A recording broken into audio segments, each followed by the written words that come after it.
Olá pessoal, estamos aqui no AlumiCast, hoje com um convidado. Esse é especial de verdade, porque o cara tem trajetória. E quem vai apresentar ele para vocês é o Alex, meu parceiro aqui. Conta aí para eles quem está aqui. Fala pessoal, bem-vindos ao AlumiCast. Hoje é um cara aí que a gente acompanha há muito tempo da TV, jornalista, já trabalhou em praticamente todos os canais aqui da região, né? Eu tô falando aqui do Kelson Venâncio. Kelson, bem-vindo, cara. Isso. Muito obrigado por ter aceito o nosso convite. É uma honra para mim, já estava ansioso para chegar esse dia, né? Já que esse convite foi feito, já tem acho que uns 2 meses. Tem uns 2 meses. Eu ainda falei pro Marcos, me avisa, porque daqui 2 meses, do jeito que eu tô. Você falando assim há muito tempo, esse cara que já passou por tantas televisões.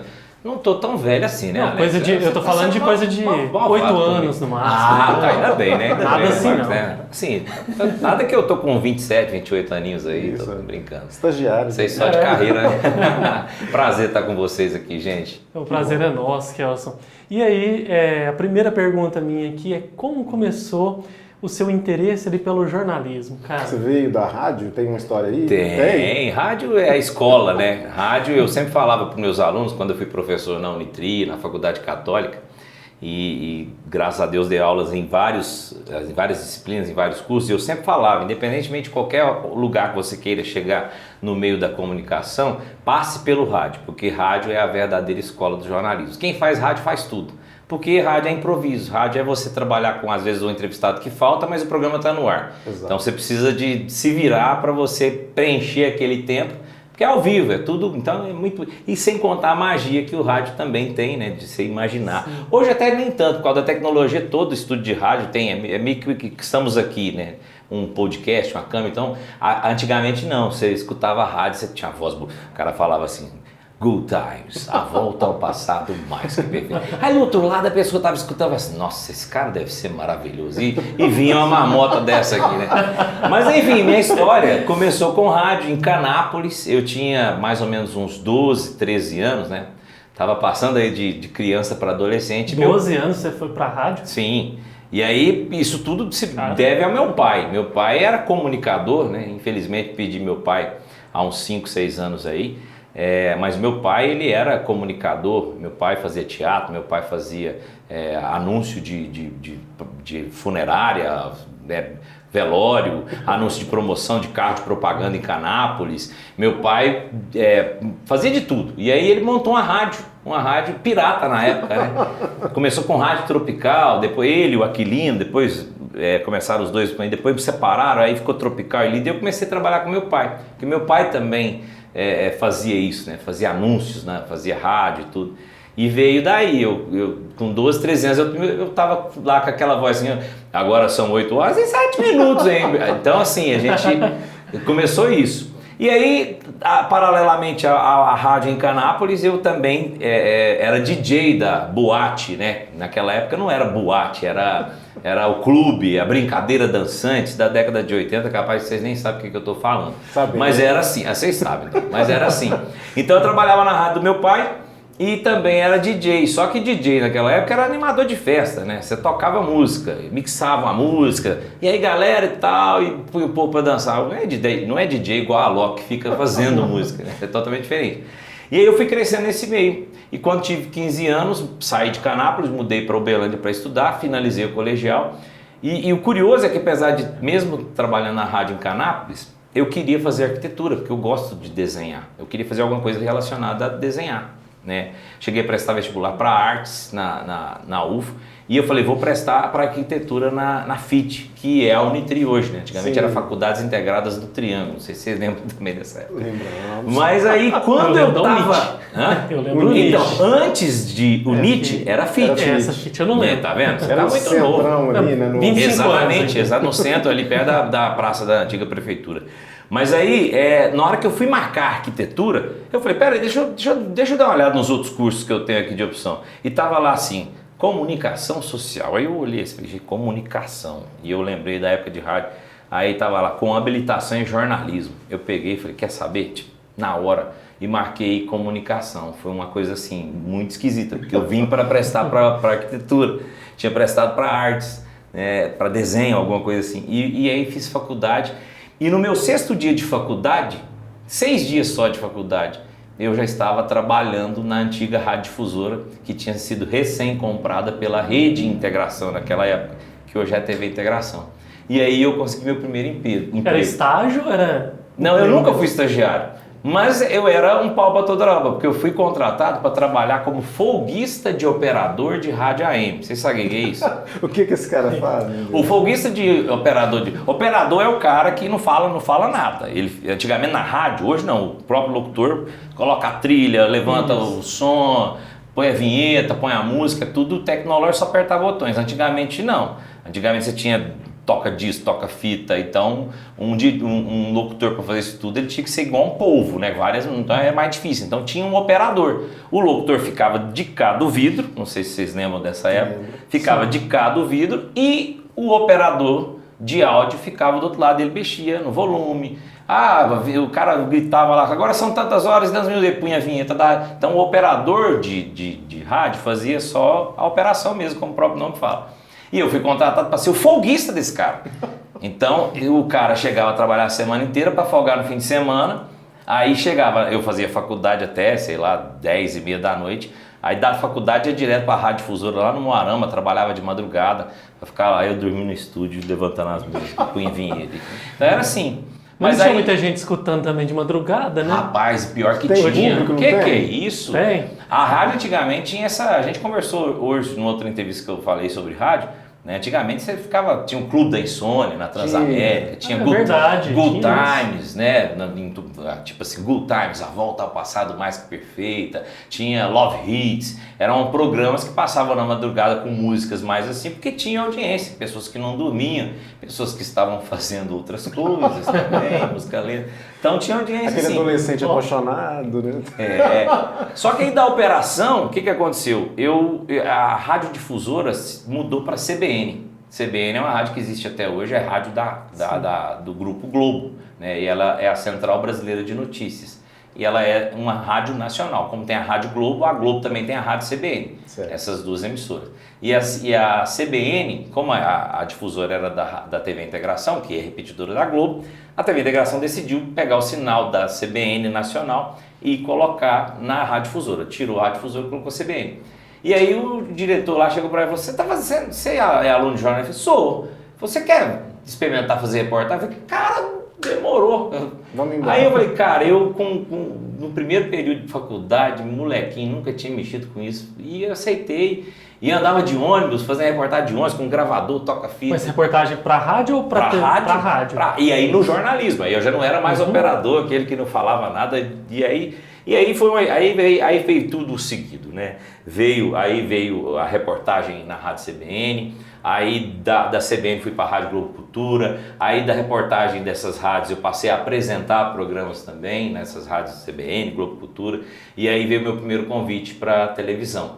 E aí a gente pode entrar nesse assunto, se vocês quiserem fazer pergunta. Essa é a história do início da rádio. Qual foi a porta de entrada? Qual emissora que acreditou em você e falou, vou te dar essa oportunidade? Qual era o programa? Rapaz, essa história é interessante também, porque eu não tinha, da mesma forma que eu entrei no rádio, assim, tipo, caí de paraquedas, eu aproveitei uma oportunidade que eu estava em outro setor, mas eu tinha uma tia minha que falava assim, ó, vai para limpar vidro, limpar pano, passar pano, mas o importante é você estar lá dentro, surgiu uma oportunidade, você fala, e foi o que aconteceu na rádio.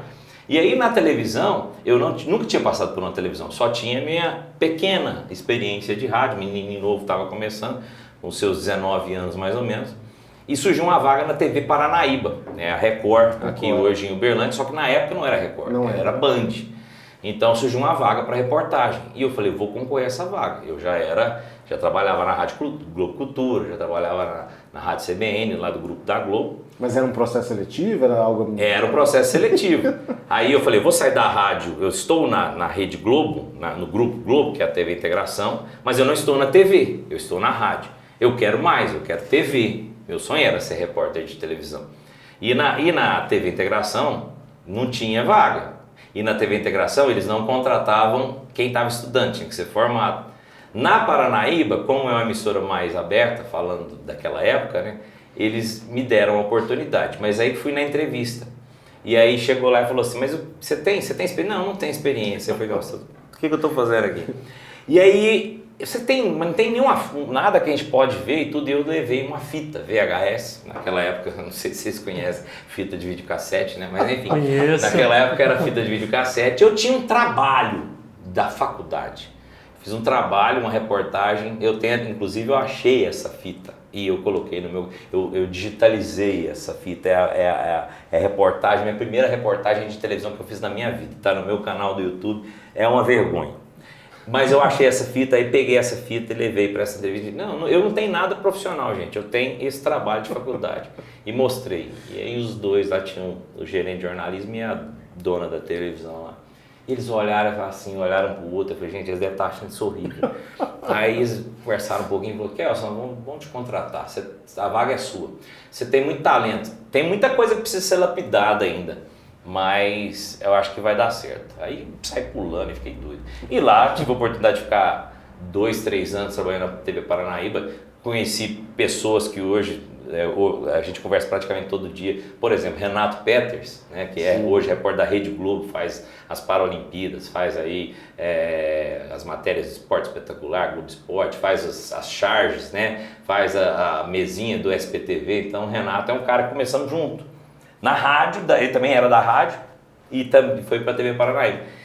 E aí fiquei 3 anos na Paranaíba e aí formei. Quando eu formei, eu fui convidado para a TV Integração. E aí fui para ser repórter da TV Integração. Na Paranaíba, você lembra qual era Era jornal? Era jornal, tinha Jornal Paranaíba, tinha um programa que era apresentado pelo Magu e pelo Luiz Fernando Quirino, que é o pai do nosso querido Maurício Ricardo, né?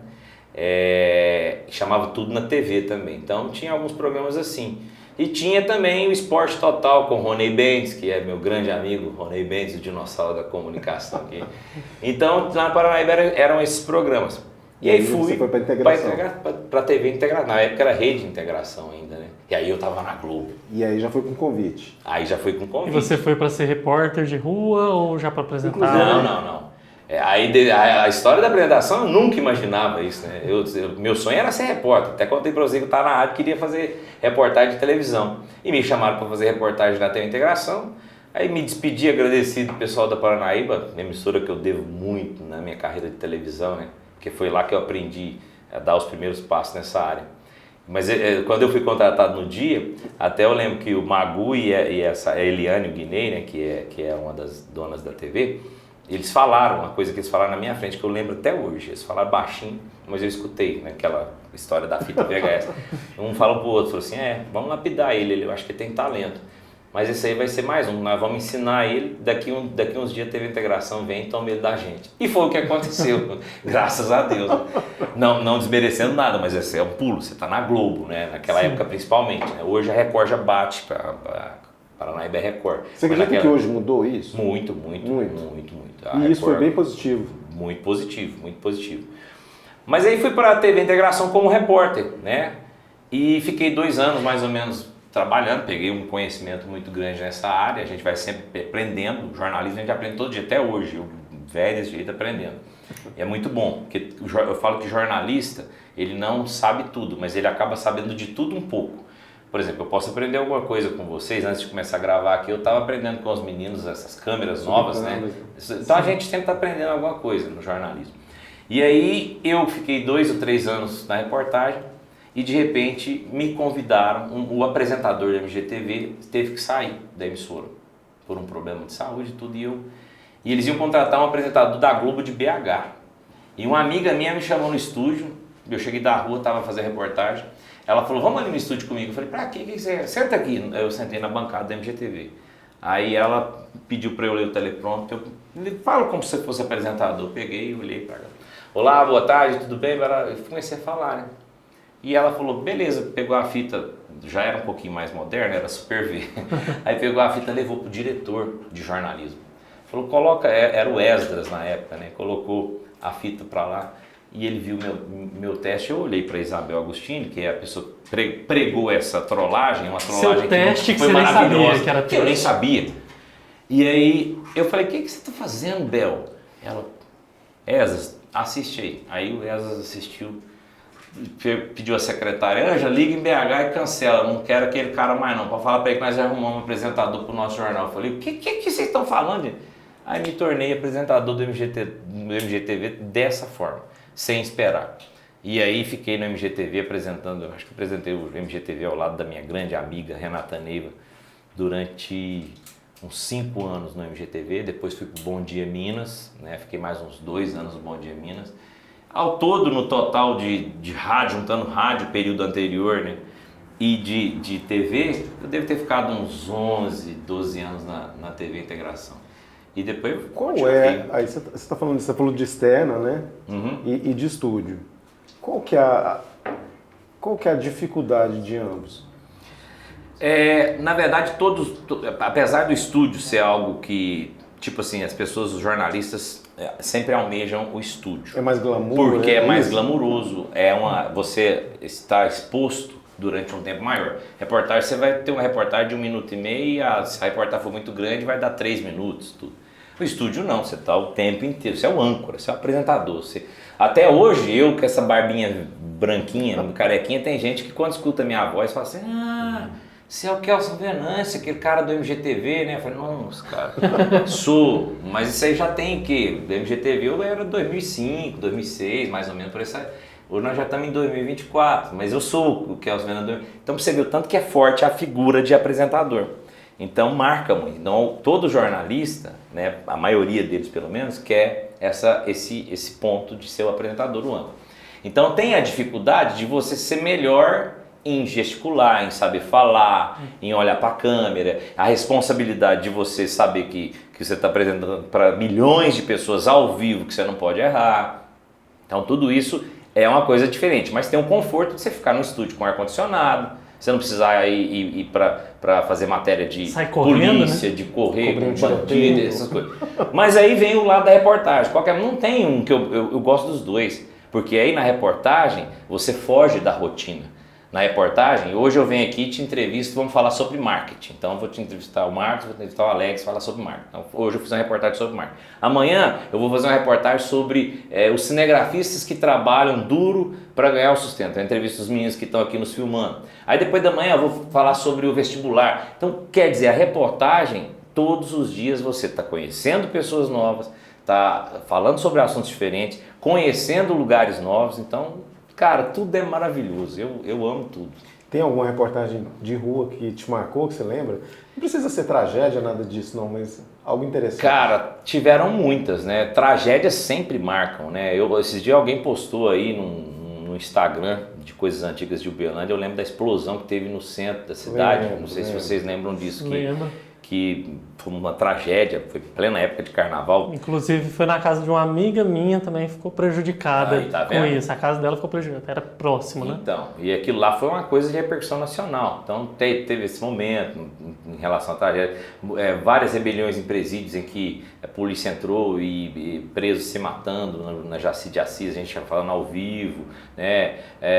E tiveram também outras reportagens maravilhosas, né? Por exemplo, uma das reportagens que eu fiz quando eu estava em Uberaba, na Paranaíba, né? Isso aí foi em 2018, 2019, na Exposebu. Eu entrevistei a Marília Mendonça, tive a oportunidade de fazer uma entrevista dela e ela falando com exclusividade para a gente que ela estava lançando um projeto que ela ia sair sem contar para ninguém nas cidades, em algumas cidades sem avisar, e ia começar a cantar. E aquilo, hoje você pega os shows dela, esse projeto virou uma febre, né? Ela chegava na cidade e cantava e lotava e tudo. E depois a Marília morreu. Então assim, são pequenos exemplos de... Você fala 27 anos de jornalismo, eu já entrevistei tanta gente, em tantas situações. Situações boas, situações ruins, situações em que a gente tem que engolir o choro. Situações em que a gente quer pular de felicidade, mas tem que se manter. Então é tudo um controle de emoções muito grande. E esse negócio de ser imparcial? Como é que funciona? Antigamente era mais rígido, apesar de a gente não existe. Isso eu falava muito para meus alunos, né? O jornalismo antigamente ele era mais rigoroso nesse sentido, principalmente quando se fala, por exemplo, de Globo. Até hoje a Globo tem essa, pelo menos em teoria, né, essa questão da imparcialidade. Mas antigamente você não podia, por mais, vamos dizer, você é um político de situação, você é um político, né, de oposição.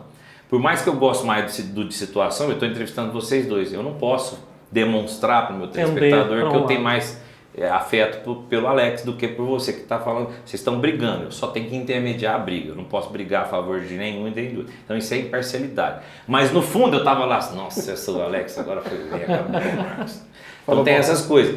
Hoje em dia já não tem isso. Por exemplo, o último programa que eu fiz agora era o Bora Minas, que era na Band.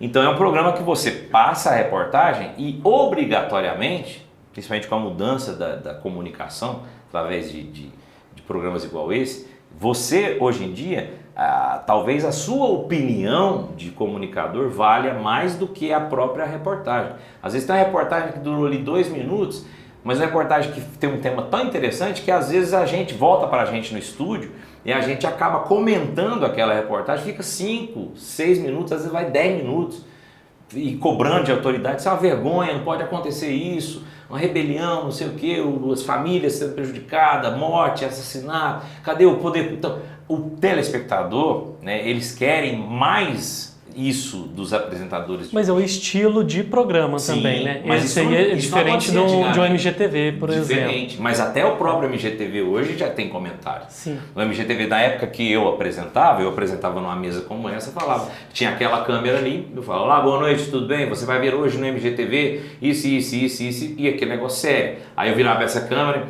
e hoje no Parque do Sabiá teve a corrida não sei o que. Aí jogava a reportagem, terminava a reportagem, eu virava outra câmera. Na Câmara Municipal de Uberlândia, uma discussão entre vereadores provocou inúmera polêmica. Era isso. Um pouco duro. MGTV, jornal, qualquer jornal era assim. Hoje já é diferente. A Vanessa Carlos, que apresenta o MGTV, hoje ela sai andando. E você que está em casa, participa com a gente. Tem uns na vamos ver aqui de quem WhatsApp. Isso antigamente não existia.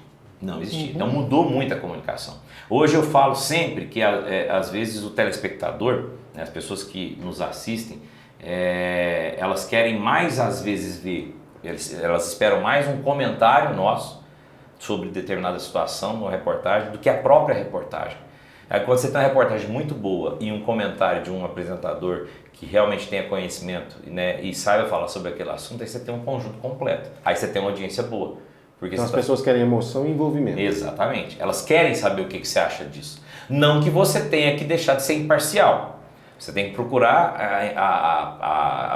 realmente ser imparcial.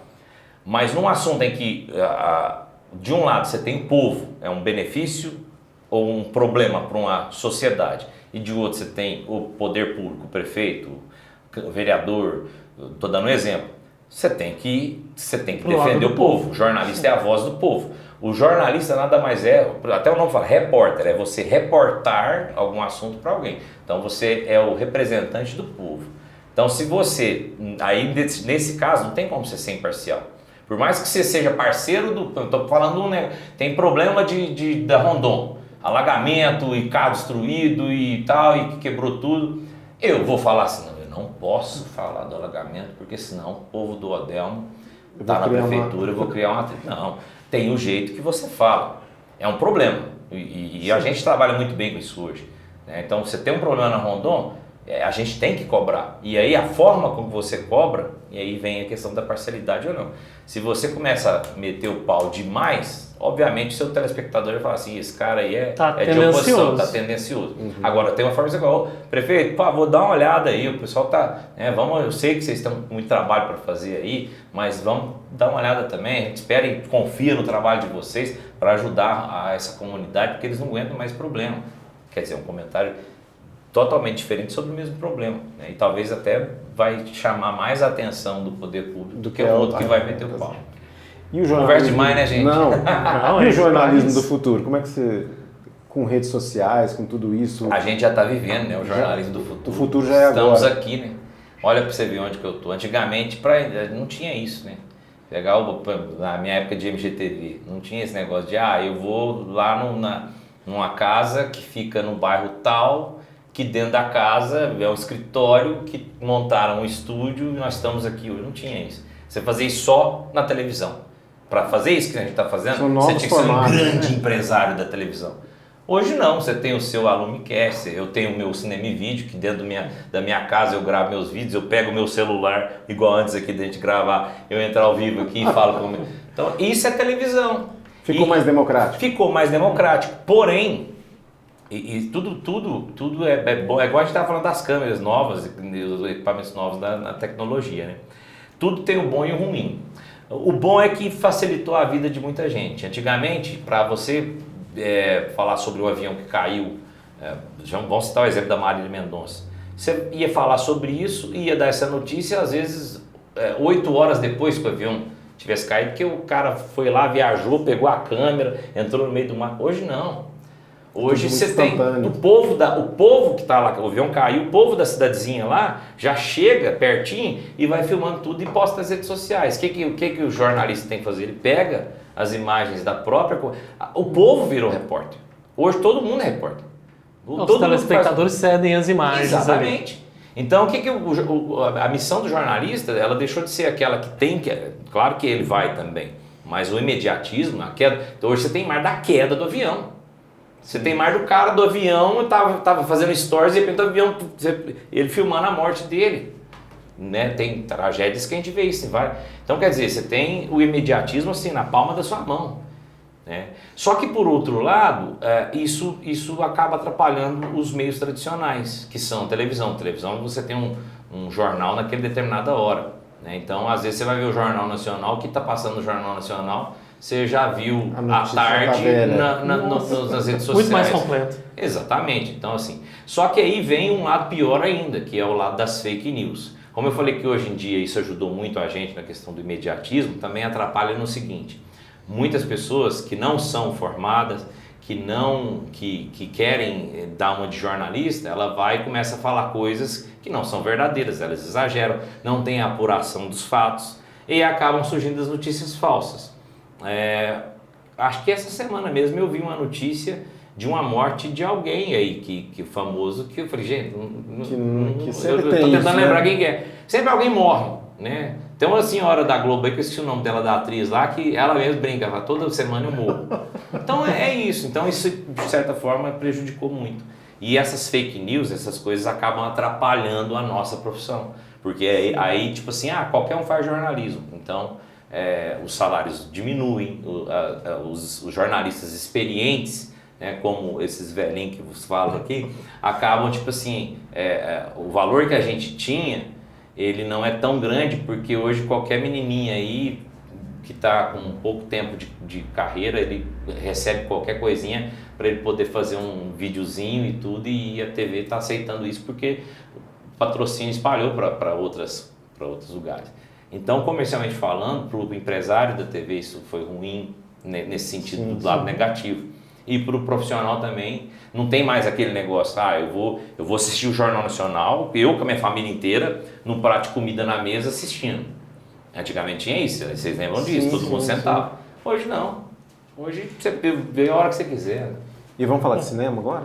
Vamos, eu fiquei sabendo que o Kelson aqui, pessoal, é cinéfilo de carteirinha, certo? Como é que começou esse projeto? Vamos lá então falar de cinema, ô paixão. Aliás, vou emendar 2 perguntas. Como é que começou e como é que você conseguiu conciliar?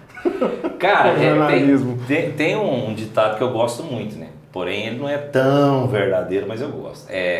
Quando você trabalha com uma coisa que você ama, você não trabalha, você se diverte e você ganha dinheiro por isso. Então, eu gosto muito desse ditado, quando ele realmente é 100% verdadeiro. Agora, quando você trabalha com o que você ama, que é o que eu faço, comunicação, mas quando você não é valorizado, que é o que a gente acabou de falar aqui, que acaba que a gente às vezes é desvalorizado por causa de outros motivos, como esse tanto de rede social, aí você acaba trabalhando, você está feliz na hora que você está trabalhando, você fala assim, não, mas o meu salário baixou.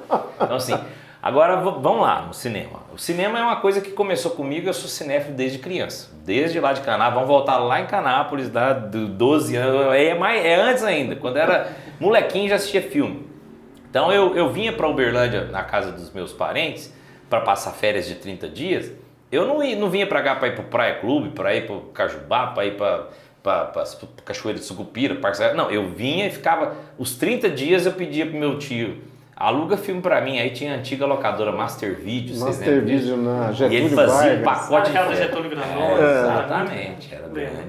E eu fazia a festa, e eu ficava os 30 dias das minhas férias dentro da casa dos meus tios, pegando fita de videocassete, assistindo um filme atrás do outro. Não dava trabalho, né? Não dava trabalho. E aí foi começando, desde criança, a assistir filmes, a conhecer atores, a conhecer diretores, a conhecer produtores. Eu, desde criança, me atentando a isso. E era minha maior alegria. Já tinha um olhar mais crítico ali? Não, aí era por diversão no início. Era só por diversão. No início. Mas você vai assistindo todo, não, esse ator é aquele mesmo daquele outro filme. Aí, esse aqui chama isso. Então, você já vai começando a se familiarizar, é normal. E aí, beleza. Então, eu sempre fui cinéfilo desde criança. Né? Meu maior hobby sempre foi assistir filme, desde criança. E quando eu estava na época do MGTV, apresentando o MGTV, na Rádio Cultura, e também tinha o site Mega Minas na época, tinha um amigo meu que se chama Estevão, que ele era desenvolvedor de sites, ele que fazia os sites das rádios e tudo, e ele também tinha um site dele. Na época estava muito na moda aqueles sites que você saía na balada, tirava foto. Você não tinha celular para tirar foto. Então, se eu tirava uma foto sua, você tava lá na balada, aí você passava o cartão. Isso, passava o cartãozinho, ó. Aí todo mundo ia pro site dele.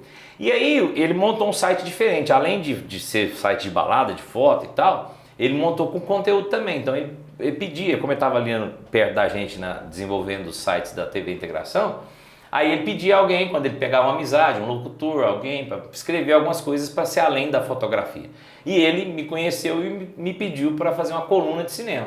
Eu sei que você é cinéfilo aí, de vez em quando você fala sobre filme e tal, você não quer fazer uma coluna no meu site? Eu falei, faço. Aí comecei a escrever crítica. E eu começando a mandar crítica. E como eu adoro escrever e adoro ver filme, eu mandava conteúdo para ele toda hora. Aí ele foi olhando e o negócio começou a bombar. Que as pessoas queriam saber, comecei a virar referência. Ele chegou para mim e falou assim, Kelson, eu tenho uma proposta para te fazer. Eu falei, o quê? Eu falei, não vou tirar meu site do ar, eu estou disposto a mudar o nome do meu site para a gente fazer um site só de cinema, você topa? Aí eu falei, como assim? Ele falou assim, eu faço a parte do site, montar o site, desenvolver, colocar banner, postar o site, e você faz o conteúdo. E não tinha vídeo, era só fotinha e escrito. E assim surgiu o Cinema e Vídeo, né? E aí foi em 2006, em julho de 2006 surgiu o Cinema e Vídeo. E de lá para cá, o Cinema e Vídeo, depois do site, veio o convite do canal da gente. Por que nós não transformamos esse negócio de você falar de filme, escrever, para você fazer um programa sobre isso? E aí surgiu o programa. Eu já escrevi, além do Cinema e Vídeo, já era colunista também do Jornal Correio, no antigo Caderno Revista, e foi colunista há muitos anos da revista Cult também, sobre cinema. Então estava escrevendo sobre cinema para a região inteira. E aí me chamaram para fazer do canal da gente, né? Que era o canal local daqui de Belândia naquela época, para fazer um programa de televisão sobre filmes. E aí nasceu o Cinema e Vídeo. E ao longo de vários anos, então 2006 para cá, são 18 anos. 18 anos eu tenho o Cinema e Vídeo. Lembra do primeiro conteúdo que você fez? Eu tenho ele. Você tem ele? Tenho gravado. Eu era o Kelson, todo sério do MGTV, apresentando um programa de cinema. Eu não estava com a camisa do Batman, eu estava no meu programa de cinema, eu estava com a camisa de manga comprida, faltou aparecer de terno. Olá, boa tarde, tudo bem? Está no ar o Cinema e Vídeo e agora você vai saber tudo sobre filmes, séries e games. A partir de agora, no canal da gente, comigo, Kelson Venâncio. Tem nada a ver, eu estava sendo o Kelson Venâncio do MGTV repetindo cara, eu olho esse programa, cara, putz, hoje eu já começo, fala galera, tá mais uma dica de filme pra você. Quer dizer, a linguagem, então, o Cinema e Vídeo mudou muito ao longo desses 18 anos, né? Mas eu fui um dos primeiros canais de YouTube.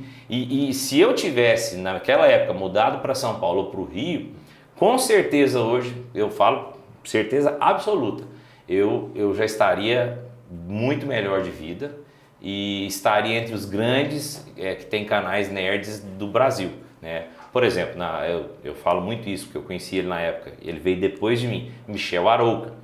Ele é dono do Série Maníacos, não sei se vocês conhecem, mas é um canal badaladíssimo. Tem o Pipocando, né? Os meninos do Pipocando.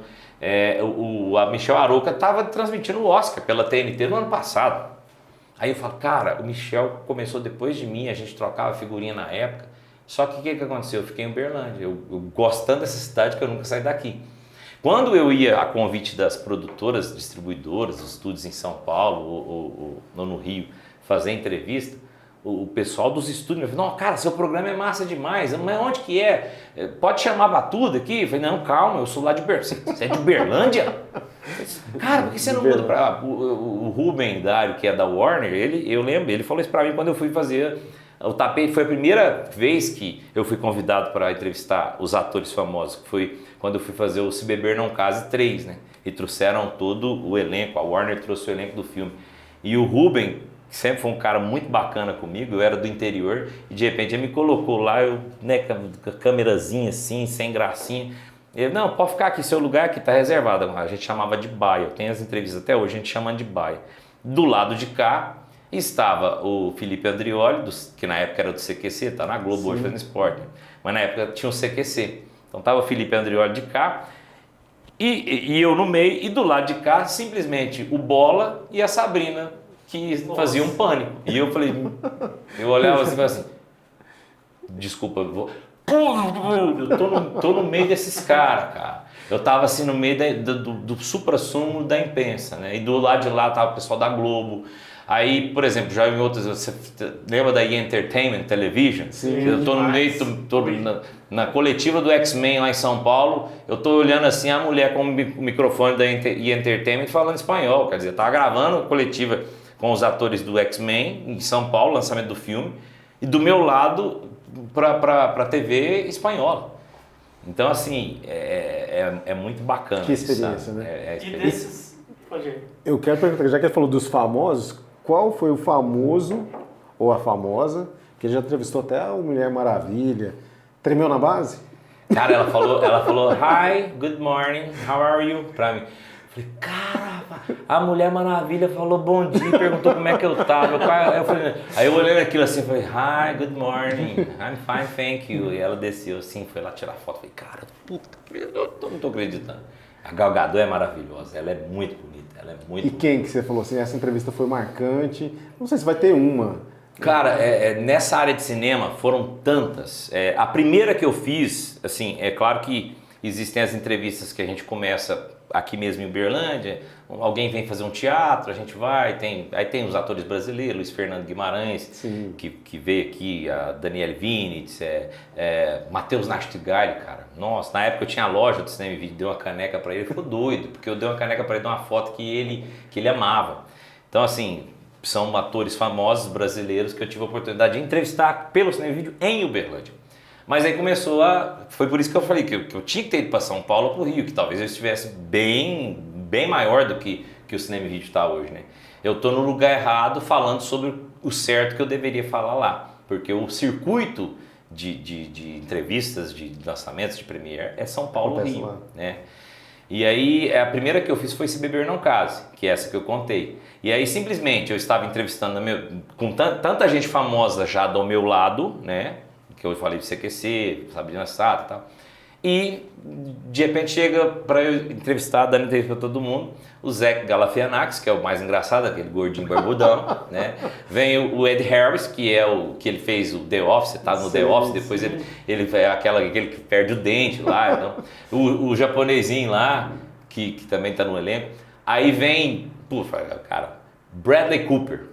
Aí entrevistei o Bradley Cooper. Aí eu tava falando até pra vocês, cara, Bradley Cooper tá no Oscar, né? Eu não sei que dia que vai ao ar essa entrevista, mas enfim, ele foi indicado ao Oscar por Maestro, um filme da Netflix, que ele é o ator e ele dirigiu.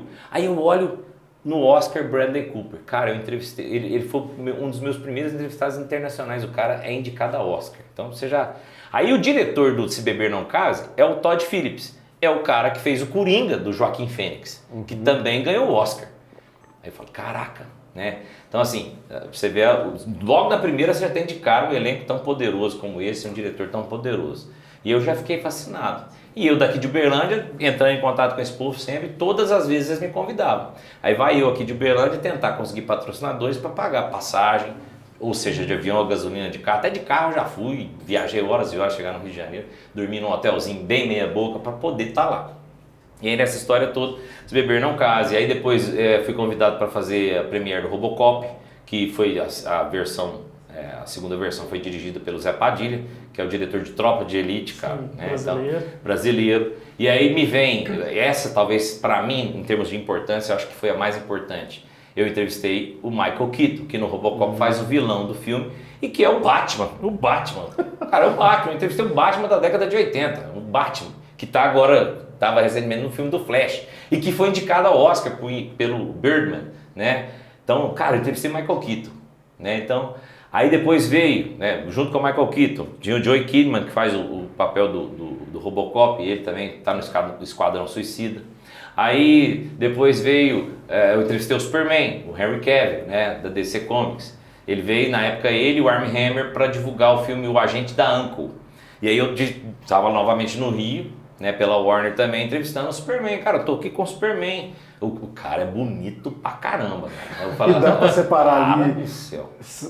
falar, não vou fazer aquele momento tiete ali, dá pra... Não, eu não... Cara, uma coisa que eu aprendi com todas essas histórias de jornalismo que eu tô falando pra vocês foi não ter vergonha na cara. Eu sou um cara sem vergonha no sentido literal da palavra. É tipo assim, eu não tenho vergonha. Tô na chuva, não tô nem se a Sabina Sá tá aqui, se o William Bonner tá aqui, eu não tô nem aí. Eu vou fazer o meu, posso fazer errado, mas eu tô fazendo. No início, eu tremia para falar inglês e era... meu inglês era horrível no início, né? E depois você vai adquirindo a confiança, porque por mais que se fosse um ator, se eu falasse inglês fluentemente, eu já ia tremer as bases por estar diante do Michael Keaton, Claro. né? do Henry Cavill, que é o Superman. Eu já ia tremer, agora tremer as bases sem treinar, sem dominar o idioma. Exatamente, então... Quer dizer, e eu, graças a Deus, eu passei por isso. Tava nem aí, falei, entendeu?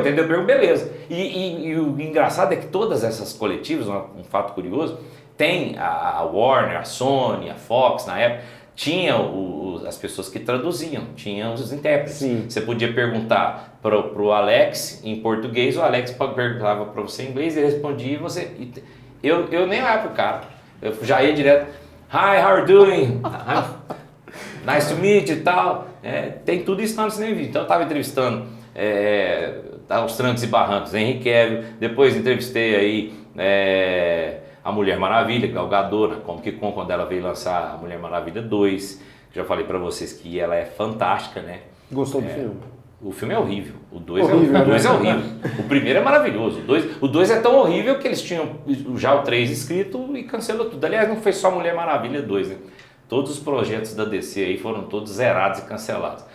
Mas entrevistei a Arlequina também, pela Warner, que eles estavam lançando Aves de Rapina, né, o 2, e aí vieram para lançar o filme, então entrevistei a Margot Robbie. A gente falou da Gal Gadot, que é maravilhosa, e de repente, na mesma semana, estava eu lá em São Paulo, num hotel maravilhoso, entrevistando a Margot Robbie, que, para quem não sabe, além da Arlequina, também está no Oscar com Barbie, né? Quer dizer, o filme dela, porque ela injustamente não foi indicada. Mas, cara, já entrevistei a Barbie, já entrevistei a Arlequina, já entrevistei a Mulher Maravilha. Ô, Kelson, e aí a gente falou de vários artistas internacionais, né? Filmes internacionais. E o cinema brasileiro? O que você acha do cinema brasileiro, do atual cenário? Alex, você é a segunda pessoa que me faz essa pergunta hoje. Mesmo?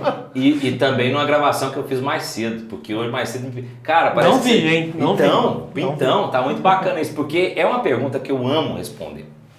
Porque eu acho que a gente tem que valorizar o que é nosso. O cinema brasileiro deu um salto de qualidade enorme, absurdo. Tanto que tem produções que você assiste hoje, você fala, não, isso aqui não foi produzido no Brasil, não. Né?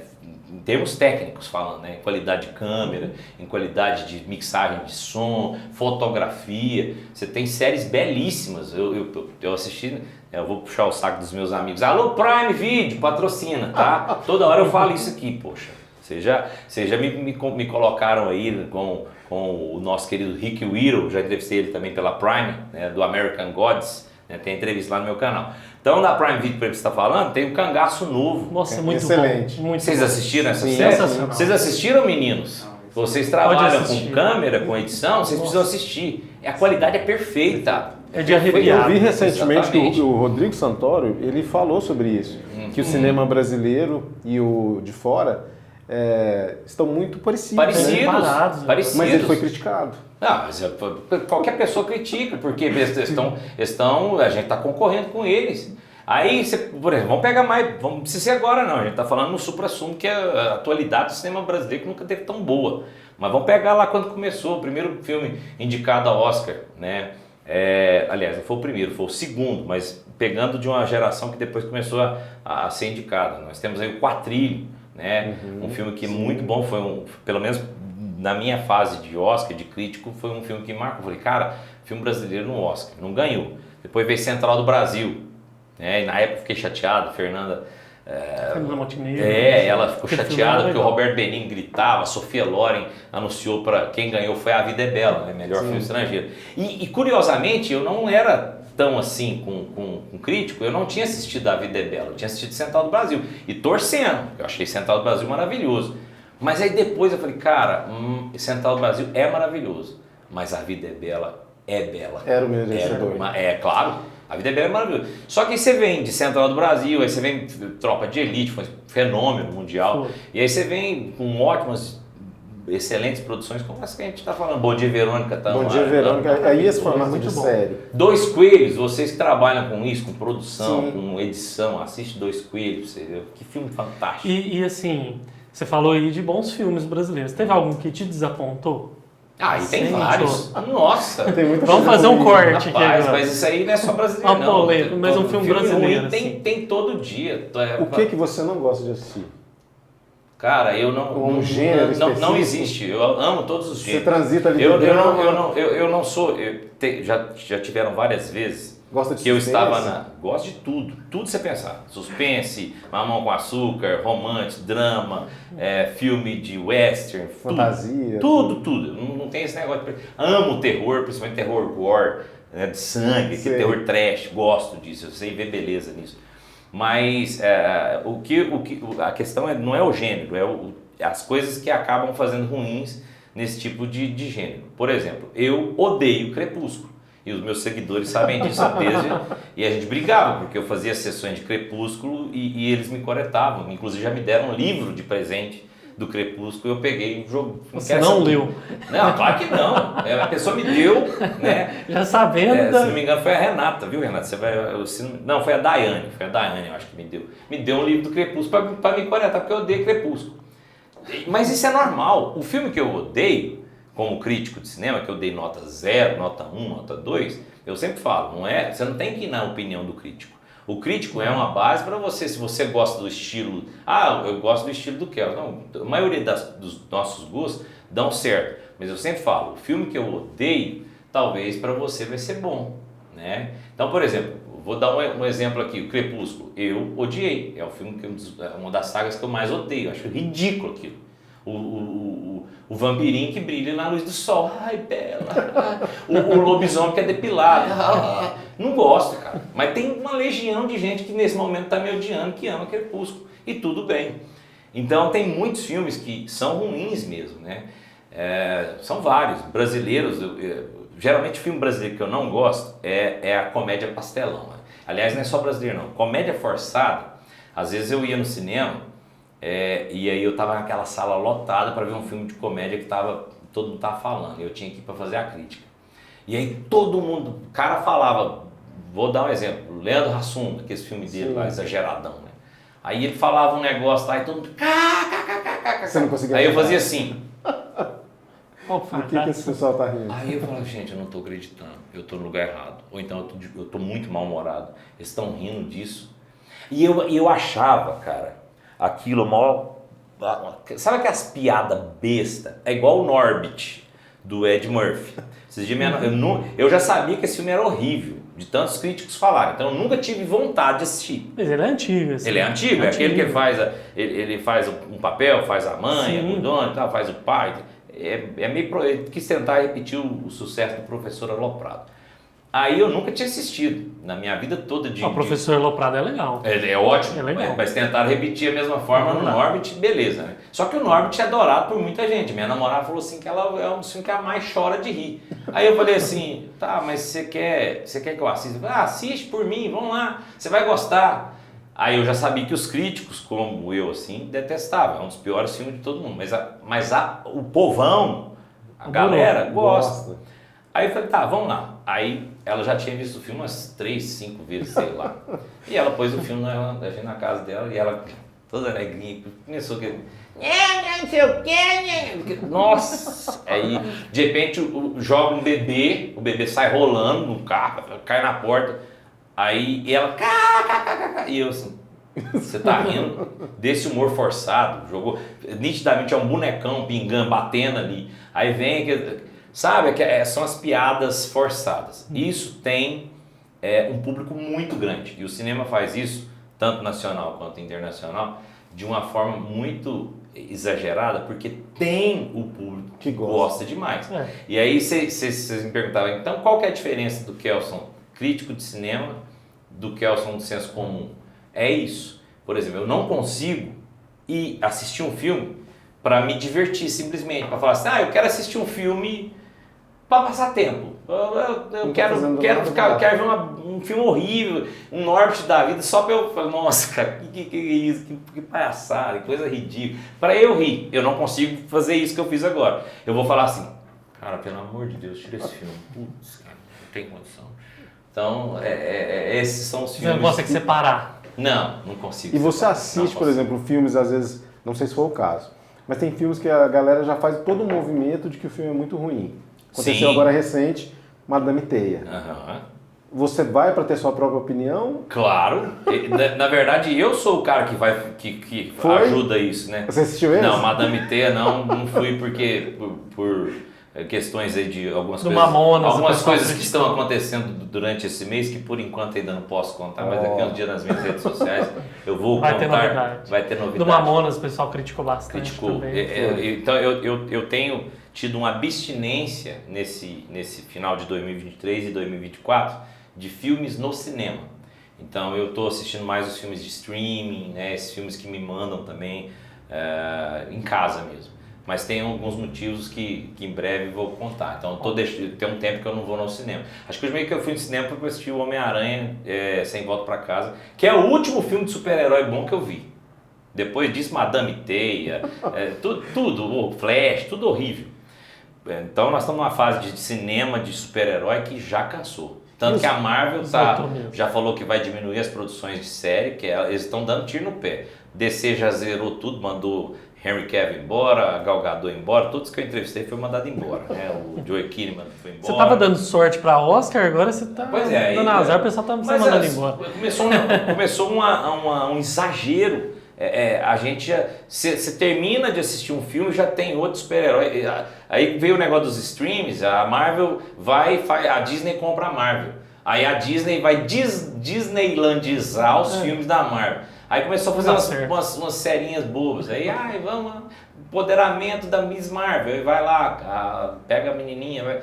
Então faz um trem porco, um trem não tem mais. Você não tem aquela identidade, você né? Falava nos Vingadores. Cara, o ano que vem, vou ter que esperar um ano e meio para assistir os Vingadores. Você vê o cinema gritando, a hora fala Avengers, Assemble! Aí todo mundo sai com a paulada no Thanos e o cinema pulando.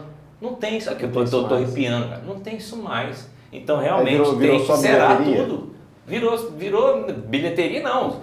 Madame Teia, que você deu exemplo, eu não vi o filme, mas Madame Teia, o tanto que é a palavra que a gente usa, né, flopou tanto que eu fiquei sabendo de notícias aí que em alguns lugares do mundo, pessoas que compraram ingresso com antecedência estavam pedindo devolução. O filme era pior ainda. Ele não ia nem se pagar. As próprias atrizes estão dando entrevista que ela própria reconheceu. Todo ator ou atriz bom ou boa já fez um filme ruim? Claro. Você tem ótimos atores aí. Por exemplo, um dos melhores atores de todos os tempos para mim se chama Al Pacino. O Al Pacino antigamente só fazia filme bom.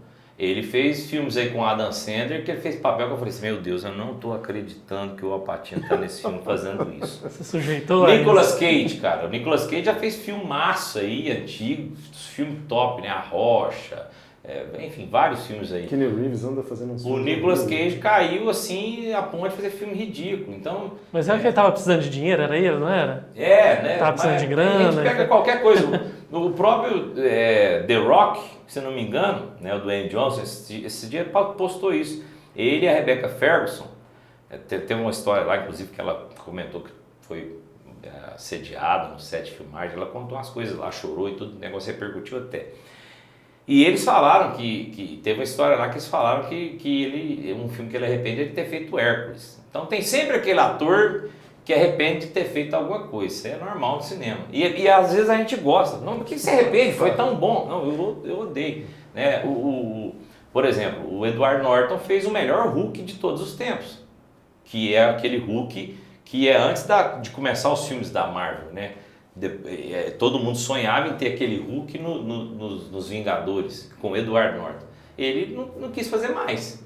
Então tem gente que não quer fazer mais. Não, beleza, foi bom, mas não quero, não gostei, não quero e pronto, e acabou. Não preciso. E aí, esse é o cinema.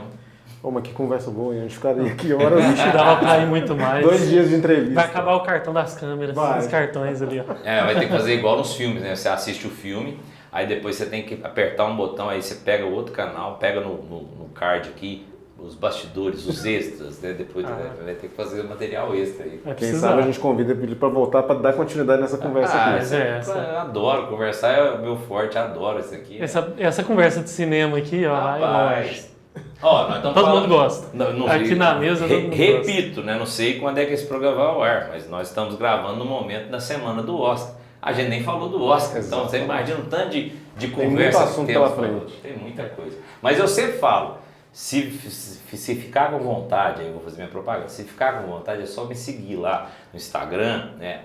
@Cinema e Vídeo é a mesma coisa no YouTube. Tem o canal de Cinema e Vídeo no YouTube, @Cinema e Vídeo.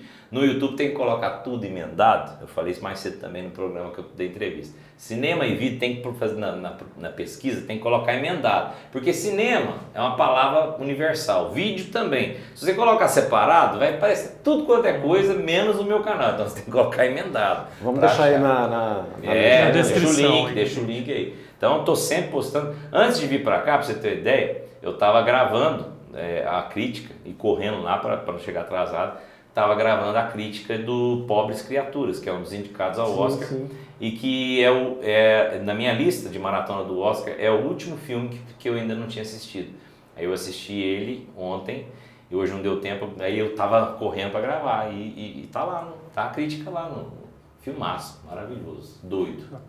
Então o convite já está feito, volte para a gente dar continuidade. Prazer, é um prazer. Obrigado. Obrigado, viu, por ter vindo. Obrigado. Valeu demais, essa conversa foi muito bacana e nós esperamos vocês aí no próximo episódio do AlumiCast. Não esquece de inscrever no canal, ativar o sininho para receber as notificações, beleza? Até a próxima. Até. Nossa, essa conversa aqui é longe. Abra a cerveja aí, vamos embora. Vamos lá, assar a carne.